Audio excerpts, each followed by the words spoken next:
Hi, my name is Bob and I'm renovating this 1973 Egg Harbor Sportfish boat.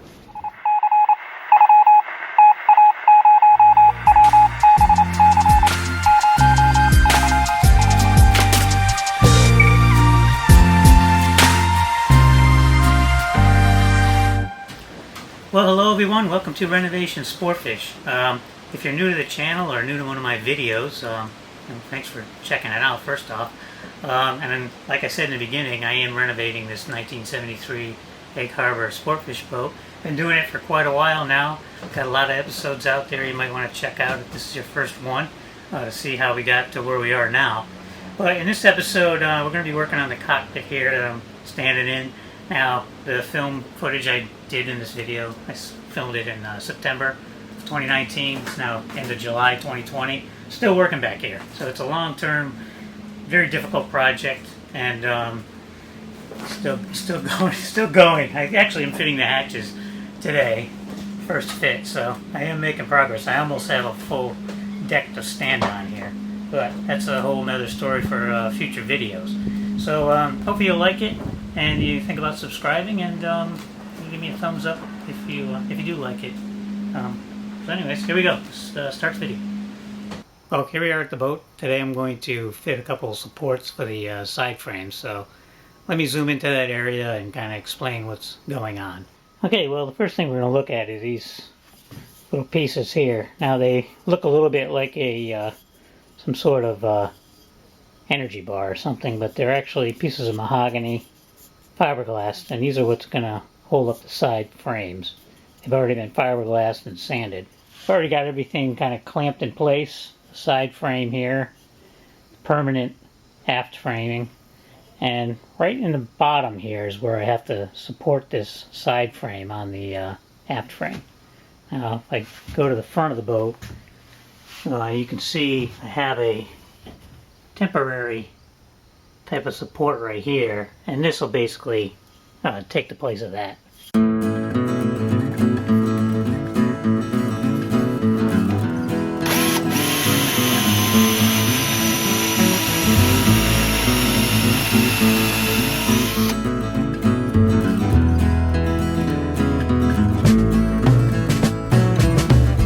Now I'll get some epoxy on here and get it attached. Okay, basically wet it out, spread out with this spreader. Don't need much, it's a really tight fit. It's flat to flat, so it really doesn't need hardly anything at all. So you're looking at the starboard aft support piece I put in. I have to cut these pieces off, and these little plugs off here, and then give it a good quick sanding.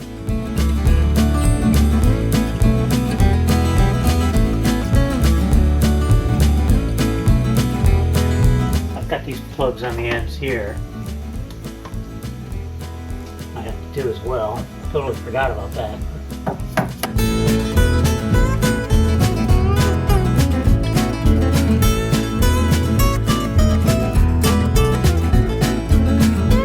So we'll move on to the other corners and get everything done, and then we'll come back to film. I'm going to grab the piece of framing that goes in the side here and just set it in and get it kind of into place.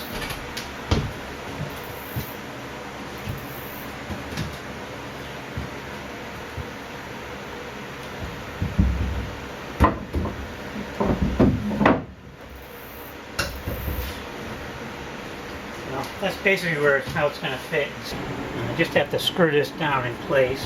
Kind of know where it goes because I marked this back here, but it's going to kind of find its own spot to put these screws in.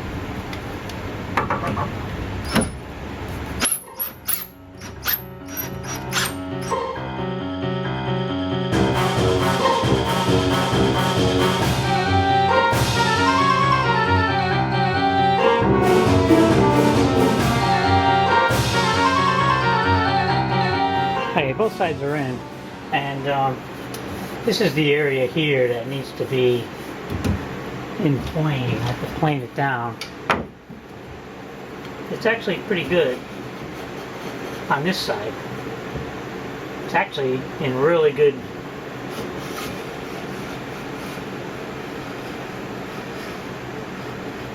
Yeah, this side I don't have to do anything to. Well, I'm lucky. I don't know how that happened, but yeah, it's in the same plane the whole way. Well, I started bolting down these side frames, and I think there's going to be a problem with the way I'm going to do it, so I'm going to stop right here and try a different solution. Not today, because I need to buy some pieces, but I'll show you what's going on with it. Okay, so this is the piece I did. This is the starboard aft section, and I didn't film it because I was a little nervous about actually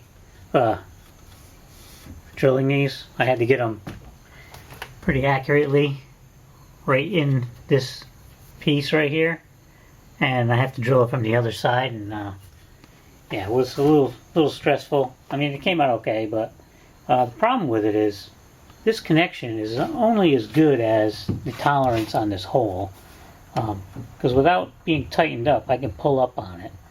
So it's going to require a shim in here and really tightening up these bolts, and that might be fine, but I don't know, over time maybe that hole will wear out or something. I don't know, water could get in there, anything can happen. So I think I'm going to bag this idea and go with a different idea. I think what I'm going to do instead is bolt an angle onto this piece, so it would come down this way and out this way. So it'll be down here and out that way. And then bolt an angle coming up and out from this bottom piece, and then bolt the two angles together with some stainless steel fasteners. I think that might be a better way to go looking at this. So I'm going to need to get a probably a 1 1/4 inch piece of angle for this, and probably a 1 1/2 piece for down here, because it has to come out a little bit further. And I can drill all the holes on my drill press and, you know, figure it all out there, and then get them in here. So anyways, I think that's just a better way to do it. It'll keep it from moving in this direction and in this direction, is, you know, up at least. And that's really what I'm looking to do. So I'm going to bag this idea. I'll probably fill these in with epoxy, thicken epoxy these holes. I'm not going to bother drilling the rest of them or doing anything more with this today. I'm probably going to just move on to probably just move on to maybe fitting some of the plywood pieces. So yeah, that's my dilemma, and that's how it goes sometimes. Sometimes you get an idea, you think it's good, but in the end you come up with something better, and you got to go with what's going to be better. So that's what we're going to do. Okay, so before I start showing the fitting of the plywood here, just going to note that when I filmed this at the time, I was installing 3/4 inch marine grade Doug fir plywood. I was thinking that was going to really be the deck surface. I was planning at that time to put a composite kind of faux teak deck, like a new teak kind of material. It's about 3/16 of an inch thick. No structural qualities, it just lays on there with a mastic. And I got pretty far along with this, and then my wife and I talked about it, and we decided to not use that material and do teak. So what my latest plan is to try to reclaim as much of the teak that I took off of here, which is quite a bit, and I'll plane it down to about a 1/2 inch and use that, just epoxy it down. That's the way a lot of people do it now. That's how I would do it. And so in the end, I probably could have used a 1/2 inch plywood instead. Probably would have used a Kume. It's a little bit lighter, a little more expensive than Doug fir, but I could have used Doug fir too. And that would have gave me a little bit less thickness than the original factory teak was. I think the original factory teak was probably 1 1/8 it's or so. It's hard to tell, I was saying it so many times. So with this plywood and the teak that I'm going to put on here, the thinner veneer, it's probably going to be about an 1/8 inch thicker than the original decking before I sand it. So once I sand it, it'll be a little bit closer. So it's going to add a little bit of weight here and there as far as just the decking thickness goes. But I did catch it before I put the hatches, or built the main engine hatches here, which I'm standing on, which are 4 by 8 feet. So that's going to save a lot of weight there. I did build those with 1/2 inch plywood. So anyway, I just wanted to let you know that before this whole video goes through, and yeah, that's what I did. So here we go. So basically, this is the curve I have to transfer over to here. Now it's about 6 7/8. It's about this corner here, and I've got like 10 inches over here. So even if I cut a little too much or cut it wrong, I got plenty of area wood over here to adjust it when I start inching it in and getting it closer. But since this is straight, I should be able to just slide it straight in. So the theory goes, they call it a AccuScribe Pro. It's a compass, basically. It's not going to be super accurate because depending on where I have this on the wall, it's gonna be off. I actually have to cut it at an angle because this isn't 90 degrees here. But I'm going to worry about that in the next step. So we're not bad here. We're actually pretty good. I would have cut it another 1/4 inch. It would have went past the stair and I could have dropped it right down, but that's the way it goes. I'm going to cut this much off. That's about 3/4 of an inch, I'd say. And the line looks kind of wobbly, but that's because fiberglass is wobbly. So it's not me. That's where I'm going to cut it this time. Round 2. This time I'm going to cut the angle because this might be the last time I cut it if it's accurate enough.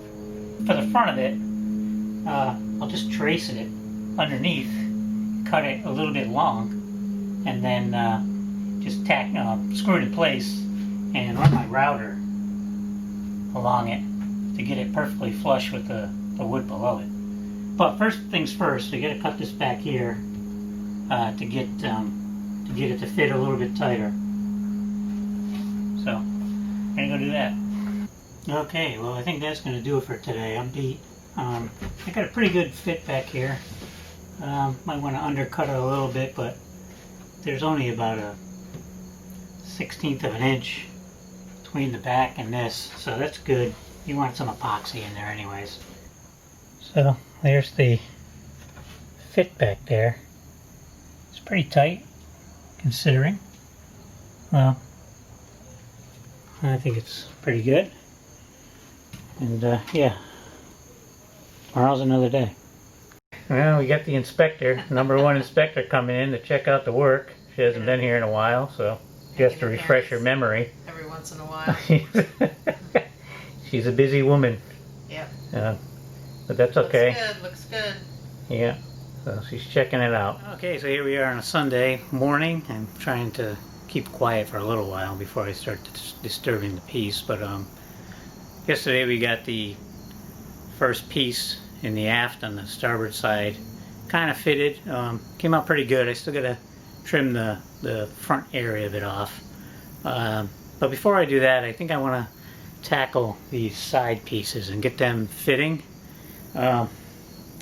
Just because once the other pieces are actually in, that's going to be difficult to fit those. So I'd like to fit those this morning, just rough fit them at least, and then I'll get back onto the back piece on the port side and finish off this piece. Because to really finish these off back here and to do the pieces in the front, I'm going to have to have these side pieces off, the side frames off. Okay, so I got this piece fitting in. This is starboard side frame plywood piece, and I basically just cut it a little large all the way around, except for the back is basically done back here all the way. I'm gonna have to trim it out up there too to get around the vent, but I'll do that later. Right now I want to get just want to get it screwed down to this frame so I can remove the whole thing and route the entire edge, the two sides, be that side over there, this long side here, and that side there.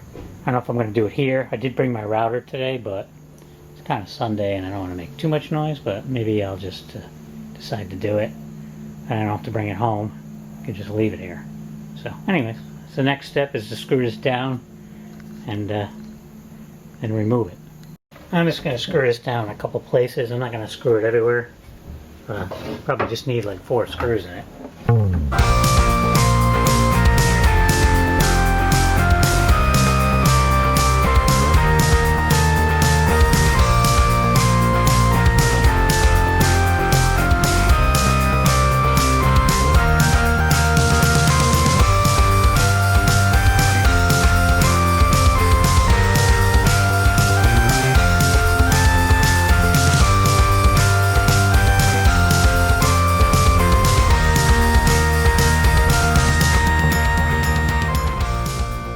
So now we should be able to take this thing out of here, and that'll be it for that side. And I'll start working on the other side. Okay, you're looking at a day's work here. Got this other side, port side, in as well. It's not in, but it's fitted. And I did the same thing as the other side. I cut the angle or curve along the back, fit it in, and then once I got both pieces in, I ran my router along the whole edge to just flush it out with the framing. And so yeah, I'll step back and we can see the whole deal.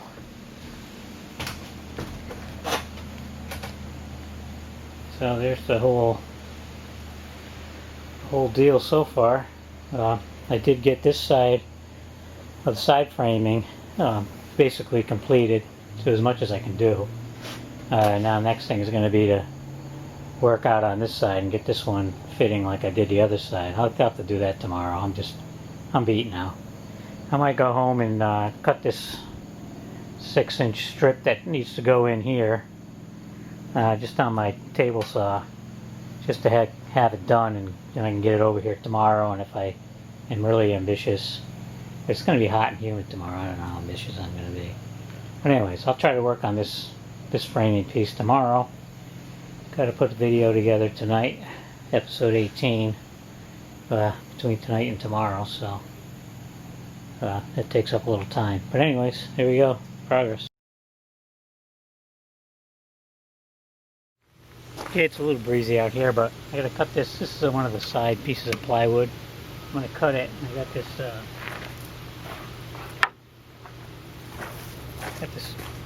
Dremel cutter. The only problem with this is the blade's about 3/4 of an inch maximum depth, so you barely can cut a 3/4 inch piece of plywood, but we're going to do it anyways.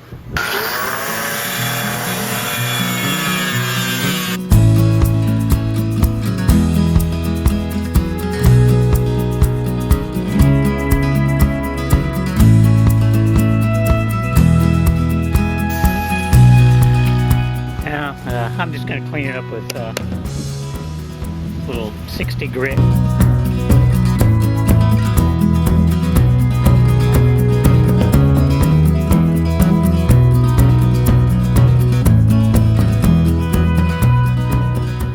Okay, this piece of plywood's back inside, and I'm fitting it on the side here. I did the same on the other side, and I think I filmed it, but I can't remember. So anyways, I put a couple screws in it just to hold it in place, so I can bring it back outside and router off this edge. And I'll film that today. I didn't film it on the other side. And then I got to cut a notch out over here, kind of coincide with this piece that kind of bumps out a little bit, and the air duct goes down in there. So I'll have to figure that one out. Didn't do that on the other side yet either, because I want to kind of get the piece in that's going to go along this area today too.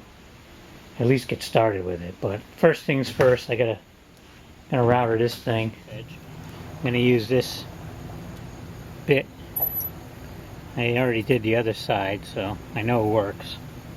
Just gotta tighten it up good, plug it in, and away we go.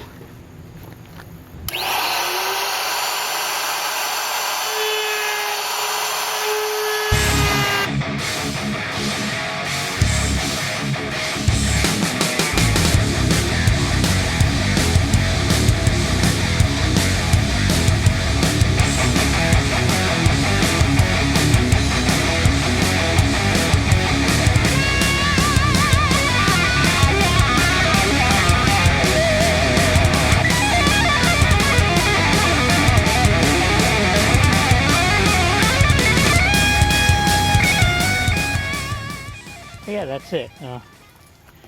I'll go struggle to put that back in. It was a bit of a struggle to get it out here. So I'm not going to mess with those side pieces like I said. I might just play around with this piece a little bit today just to get it started on it. It's a little finicky. But the door is right here. Door piece bows a little bit in.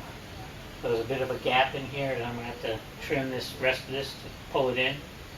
So I'll probably just work on that a little bit just to get it close.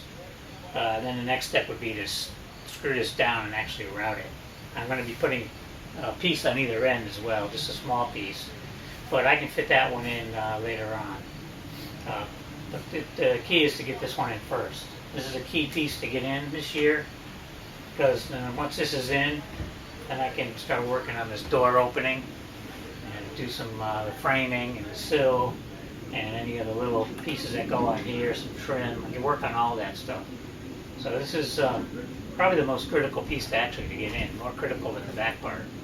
So we'll work on this a little bit and then yeah, finish it off tomorrow. I had to kind of undercut the bottom instead of being flat like this. It's cut a little bit like that because there is a little bit of a fillet towards the ends over here. So anyways, that's how you got to get it fitting. But there's still plenty there, and it's a good fit. It's not super tight, but it's not, no, it's pretty tight, actually, except for right in here. This is all going to be covered with extra pieces of wood, because the sill goes here, and I want the sill to be above, so the original door I'm going to have to cut down a little bit, I think, but we'll see how that goes. That's a whole nother story. The factory didn't put a camber in this front piece. They had a camber at the back, but in the front it was basically flat. And that's how I originally made my frame as well. But I added a little piece to it to match the camber everywhere. So all my hatches and everything are all going to have a camber sloping off to the outside of the boat.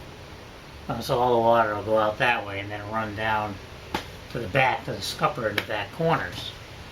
So I'm not sure why they didn't do that, but I just had a feeling it was just a little more work than they really wanted to do. Probably didn't really need to, but I felt like I wanted to.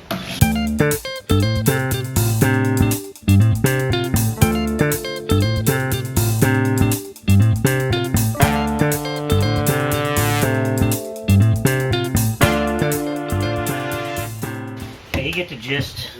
So I'm not under any delusion that this is not going to go everywhere, but I did put some drop cloth down to try to minimize the amount of wood chips are going to be all over the place.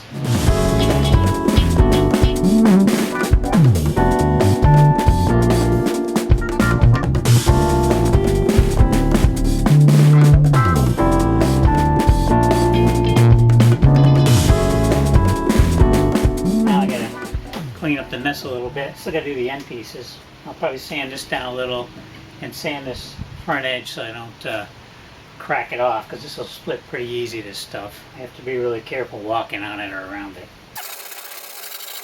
Got just a couple more things to do on these deck pieces before I can actually install them. And one of the things is down in this corner on these pieces in the back. This is the transom back here. And we have this scupper here on both sides, And this plywood is cambered and it's sloping away from the scupper. Now, that's great in this area, but when you get to the scupper, once you get past it, you don't want it sloping that way, because all the water is going to come down and just puddle up in this corner over here. So the factory put some shims on this beam right here and this beam to kind of prop up the planks that were coming through here, the teak planks. I'm using the plywood, so I don't really have to do shims on this beam. I don't care if it's propped up pretty good, because it's plywood and that's just the look it's going to have. So my idea is to basically cut it from this corner over to this corner of the scupper underneath and prop up this piece of plywood with a shim under this corner, so that the water will come down, hit this, and then go right to the scupper. So it looks like it's definitely bubbles on this side of the level, so it's definitely going down. Right there would be about even. It's probably about 1/8 of an inch. But I'm going to go probably, I'd say that's a good 1/4 of an inch. So I'm going to mark a line from this corner over to here. I'm going to get rid of, when I redo this scupper, I'm going to get rid of these little circular things here. I'm just going to come straight down because I'm going to have another piece on here. So it won't have this circle. At least on the inside of it, it won't have a circle. Maybe on the outside I'll leave it just because it looks good.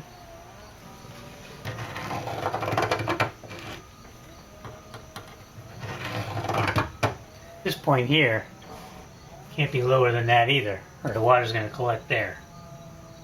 And it's basically about even. Should be up a little. I guess that's why they put a shim there.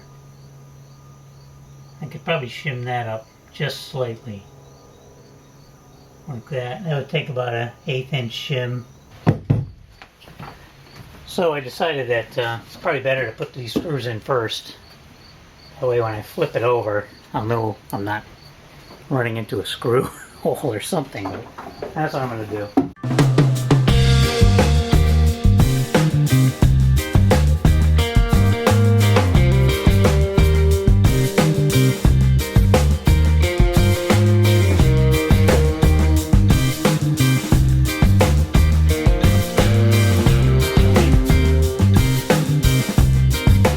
So we're just about ready for the operation here. Got the tape on here to protect this from getting any epoxy on there and actually having this stick to it.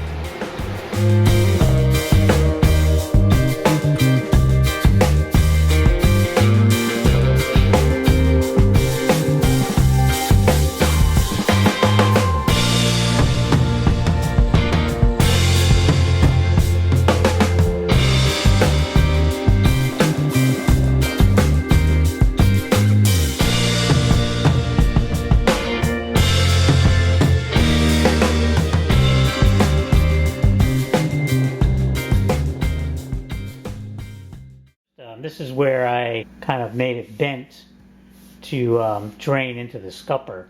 You're looking at the bottom. And this is all filled with thickened epoxy here, and I've already sanded it down. This part didn't get filled because the support was here.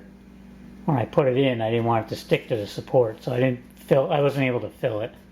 I was screwed down to it. So before after I wet it out, I used the leftover epoxy, mix it with some thickener, and fill this in. And the same thing on the other piece over there too. Okay, that's where we're going to end this video. It's getting up there in the length that I like to set for these videos, so it's a good break point too. So in the next episode, we're going to install the fore and the aft pieces of this decking. Probably get some fiberglass on them. Hopefully we get that far with it. I don't know, I haven't put it together yet, so I don't know how long these things run. But we'll find out. So until then, have a good one, and we'll see you really soon right here on Renovation Sportfish.